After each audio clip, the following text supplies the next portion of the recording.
भाजपा के कहीं नारे नहीं लगे, भाजपा कहीं पोजीशन में नहीं थी। ये गुजराती उन अंबानी और अडानी इसी तरीके के जो वहाँ पर जितने भी ये कॉरपोरेट थे, बड़े बड़े घराने थे, उन लोगों ने फंडिंग की इस आदमी को आगे ले जाने की। लेकिन उन्होंने कह रहे हम तुम्हें जिता भी देंगे।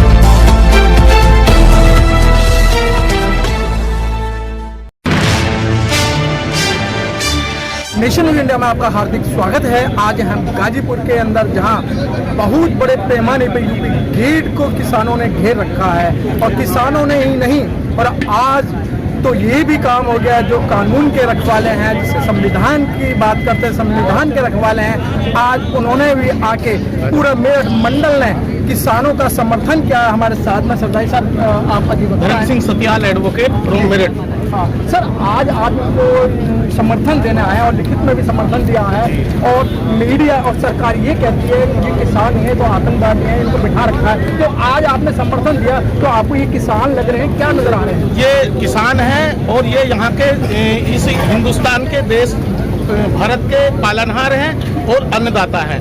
ये सरकार कुछ भी कहे, सरकार के कहने से कुछ नहीं होता। इन्हें आतंकवादी बतावे या देशद्रोही बतावे, इससे कुछ नहीं होता। ये हमारे भाई हैं, इनसे हमारा देश पल रहा है। ये मेहनत करते हैं, मशक्कत करते हैं और ये देश का पालनहार कर रहे हैं।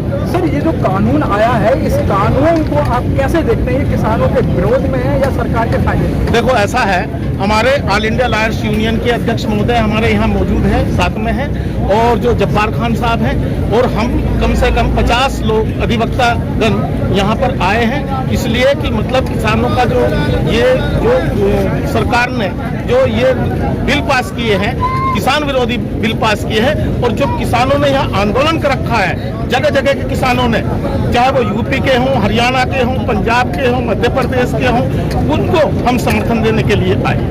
ठीक है, आइए हम अध्यक्ष जी के पास चलते। सर, आप जाए, आ जाओ। सर, आप अधिवक्ता, सीनियर अधिवक्ता हैं, और बार बार इसको ये कहा जा रहा है कि ये काला कानून है। आप इसको विस्तार से बता सकते हैं, क्योंकि आपने कानून पढ़ा और कानून की रखवाली कर रहे हैं। तो ये काला कानून किस तरीके से किसान इसको क्यों नहीं मान रहे और इसे क्यों थोपना चाहते हैं? काला कानून जो चीज़ किसी के फायदे की ना हो, नुकसान पहुंचाती है, उसी को काला कहते हैं। जी, जब हम पे कोई ट्रेजेडी आती है तो उस दिन अगर हम कोई सब मिलकर के काला दिवस भी मनाते हैं, उसको काला तो इसलिए कहा जाता है कि जो विरोध में होता है। ये कानून किसानों के विरोध में ही अकेले नहीं है, ये आम जनमानस के भी खिलाफ है। इसको अगर आप देखेंगे, ये वकीलों के भी खिलाफ है, ये न्यायपालिका का भी एक अतिक्रमण है।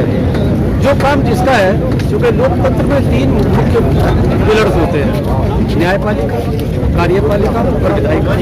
विधायिका का काम होता है वो कानून बनाए, ये बात सही है, और उसका क्रियान्वयन करने के लिए कार्यपालिका होती है। लेकिन कानून सही है या गलत है, उसके लिए न्यायपालिका।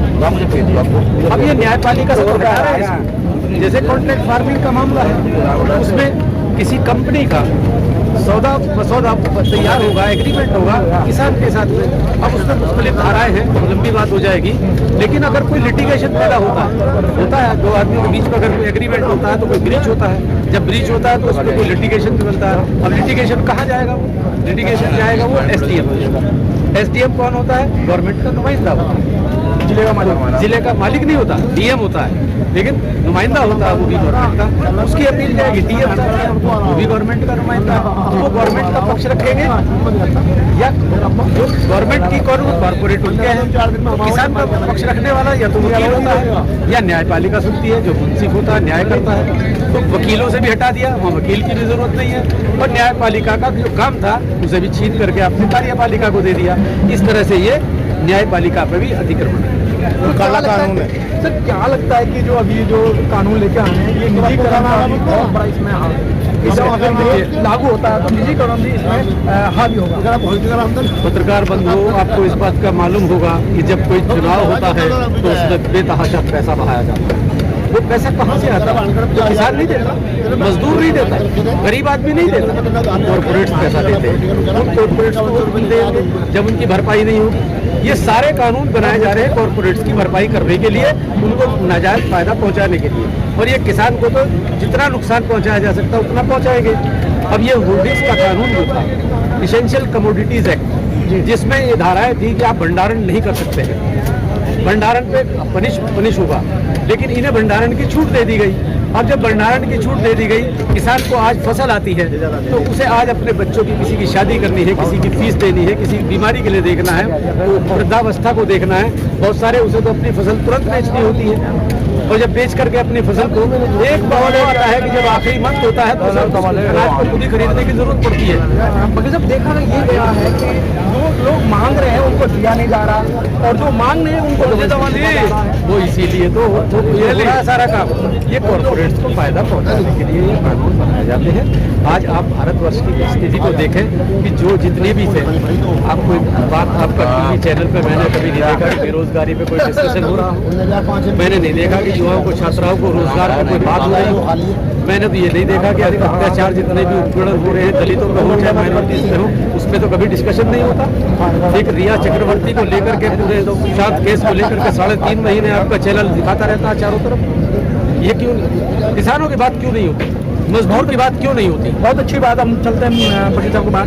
वकील साहब, जिस तरीके से कानून आया है और कहते हैं काला कानून, काले कानून और काला जो कपड़ा होता है उसमें किसी का रंग नहीं चलता। जैसे कि आपका काला कोट है, अगर इसका रंग लगाएं रंग नहीं चलेगा। उसी प्रकार के मोदी का भी एक जो चेहरा है इस कानून को वापस नहीं ले रहा, और आज भी मोदी और सरकार ने ट्वीट किया कि ये कानून बहुत अच्छा है।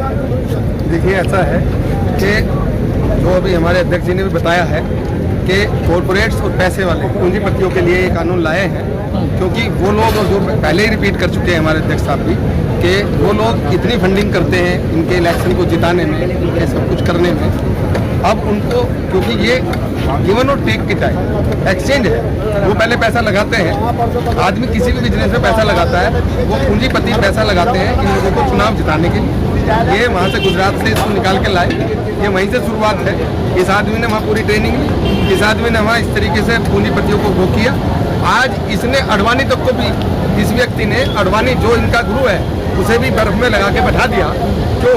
क्योंकि इस आदमी ने मैनिपुलेट किया, इस आदमी ने सारा मैनेज किया, और उन लोगों ने इस बात के लिए पूरी भाजपा इस पार्टी को भी इस बात के लिए मजबूर किया कि इसको चेहरा बना के लाइए नरेंद्र मोदी को।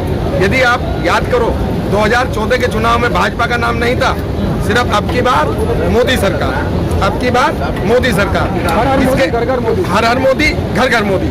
इसका सबसे बड़ा कारण क्या था? भाजपा के कहीं नारे नहीं लगे, भाजपा कहीं पोजीशन में नहीं थी। ये गुजराती, उन अंबानी और अडानी, इसी तरीके के जो वहाँ पर जितने भी ये कॉर्पोरेट थे, बड़े बड़े घराने थे, उन लोगों ने फंडिंग की इस आदमी को आगे ले जाने की। लेकिन उन्होंने कह रहे हम तुम्हें जिता भी देंगे।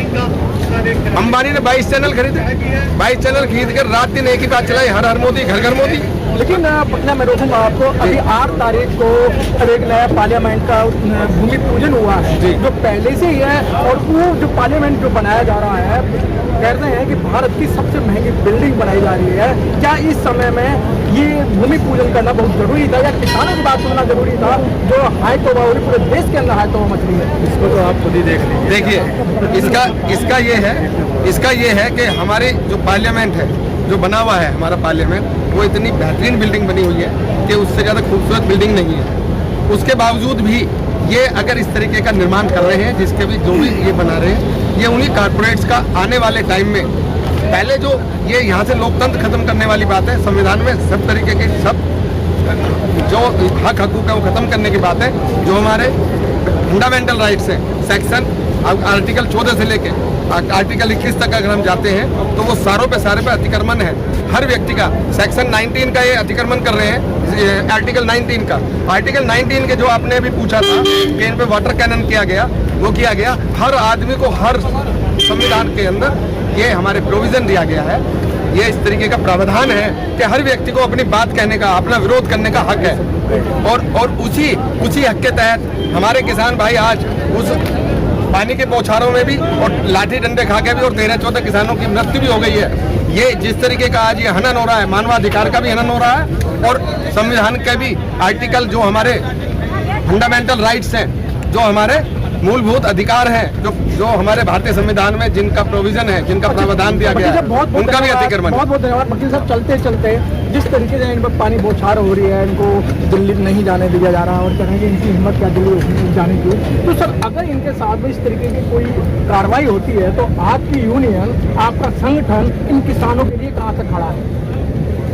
किसानों के लिए जितने भी कोई भी उन पर फर्जी मुकदमे लगाए जाएंगे या कोई भी ऐसा उत्पीड़नात्मक कार्रवाई होगी, उसके लिए जो वकील तबका होता है वो ऑल इंडिया लॉयर्स यूनियन एक मेरठ जिले से नहीं बल्कि पूरे हिंदुस्तान में हर जिले में इनके लिए तन मन धन से साथ करेंगे। हम निःशुल्क इनकी पैरवी करेंगे, जहाँ भी हमें आवाज़ देंगे हम रात को 12 बजे वहाँ खड़े होंगे। पूरे भारतवर्ष में 40,000 वकील हैं। Thank you very much. Press the bell icon on the YouTube app and never miss another update.